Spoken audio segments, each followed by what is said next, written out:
But now that we've gotten the polling part out of the way, I want to dig into questions I've been receiving about, could this be Brexit 2.0? Over the last couple of weeks, there's been a number of articles written. There's been a whole bunch of emails that I received saying, David, Trump has been talking about his election as Brexit 2.0. And when I first heard that, I said, oh, he must mean that the election is going to be yet another case in which the voters make a huge mistake and elect him like they voted to leave the European Union. That's not actually what our viewers meant. What our viewers were talking about was, in Brexit, there's this idea, and we'll figure out whether it's even true. You hear repeated very often that, oh, the polls said Brexit was going to lead to a vote to remain in the EU, whereas on election day, it was a huge shock, very different than the polls voters chose to leave the EU. I'm going to push back against even that, but let's sort of talk it through. Hillary Clinton winning in the polls. Okay.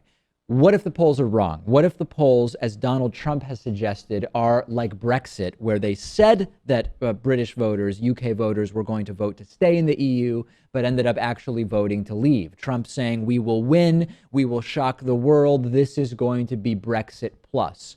Well, it doesn't match what the polls say, as I told you, but let's play it out, right? What if US pollsters are just not polling shy Republicans? Or what if pollsters are not accounting for, I don't know, Trump's ability to, in the last few days before the election, inspire turnout in numbers that nobody is figuring could happen?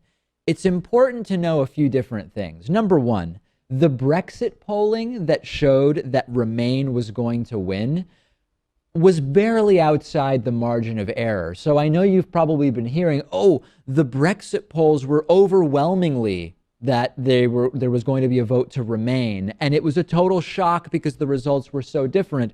The polling just before the vote was pretty close, and it ended up 52-48 to remain. Nate Silver has addressed this. Let's take a look at this tweet where Nate Silver said, repeating myself, but the Brexit polls weren't bad. Showed a toss-up. Question is why so few people believed them. So, number one, the entire Brexit analogy is not particularly good. However, this is a really good reason to make sure that you go out and vote rather than assume anything. But Brexit is not an apples to apples comparison. There are some major differences which suggest that we are not going to see a Brexit type, and I hesitate to even say that because we've debunked it, but a Brexit type situation where Hillary Clinton is leading almost every poll for weeks and weeks and weeks, and then on election day, Trump comes in and wins. Now, there's a few reasons for this. Number one is our voting system is different than what the Brexit vote was, right? Brexit required a simple majority of the popular vote. You get 50% plus one vote, and you win, period. We have an electoral college in the United States, and we have electoral college votes, and those are only somewhat in proportion to the popular vote. As an example, if you go back to 1984, Ronald Reagan had an overwhelming majority of the electoral college, right? Way, way, way more than 70, 80%. I don't even remember the exact number, but he had 58% of the popular vote because he won, I believe it was all states but Minnesota, by a little bit. So even a small lead in the US in the popular vote can translate to a major win in the electoral college. That's number one. Remember, President Obama was 0.2% ahead of Donald Trump nationally. Ahead of Mitt Romney. Came out with a 4% win in the popular vote, but had nearly 2/3 of the electoral vote. So right off the bat, Pat, I don't know that you can compare a popular vote referendum with our system of an electoral college and make any analogy. Yeah, I think that's fair. And also the polls, how they are today, aren't necessarily how they're going to be a couple of weeks from now. Sure. Right on the day of the election and beforehand. We also look sometimes at election predictions, like by Nate Silver's 538. Yeah. And they usually say Hillary has an 85% chance. Well, the 15% chance that Trump wins could still happen. Yeah, what that means is if you ran 100 elections based on current state-by-state polling and build in some additional variance in terms of how things could reasonably vary in certain states. 85 out of those 100 simulations, Hillary Clinton would win. 15 out of those 100 simulations, Donald Trump would win. And 15 is still a lot, right, for a guy who has no business being the Republican nominee. The other reason why I do not believe we are going to see a, quote, Brexit-style polling upset is polarization. Most voters in the United States are very reliably Republican or Democratic voters. So we can say anybody could vote for anybody on November 8th.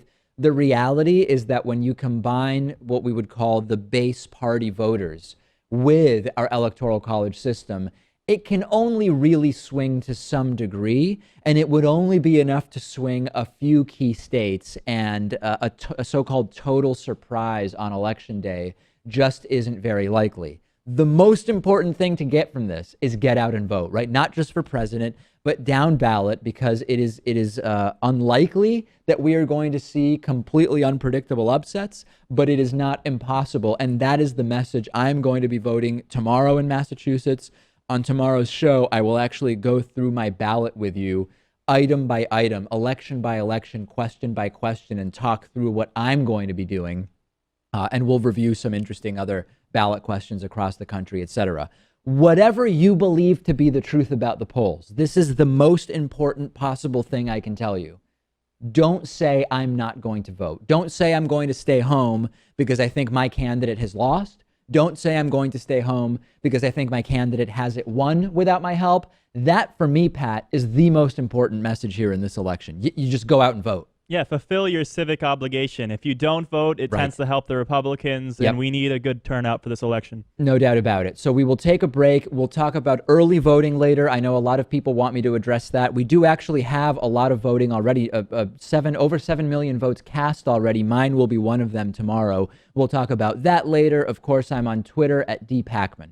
Today's program is brought to you in part by FrameBridge, which lets you custom frame whatever you want. It is super easy to use. I used it last night and actually uploaded a really cool picture I took during my last trip to my hometown of Buenos Aires in Argentina. And I uploaded it. I was able to choose a frame. I was able to choose matting. And if you don't have the eye for this in the way that I probably don't, but attempted to do anyway, FrameBridge actually has a free design service where their designers will help you to figure out what frame and matting makes the most sense for your picture. The prices start at $39. All shipping is free.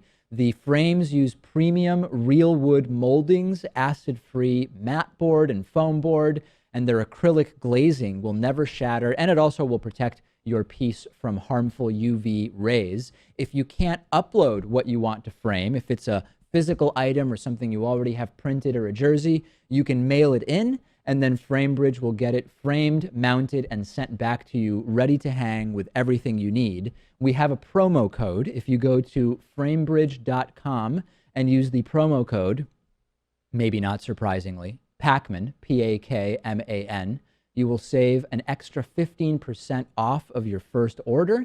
That's framebridge.com. Use the promo code Pakman, Pakman, and you will get very, very cool custom framed art for your place.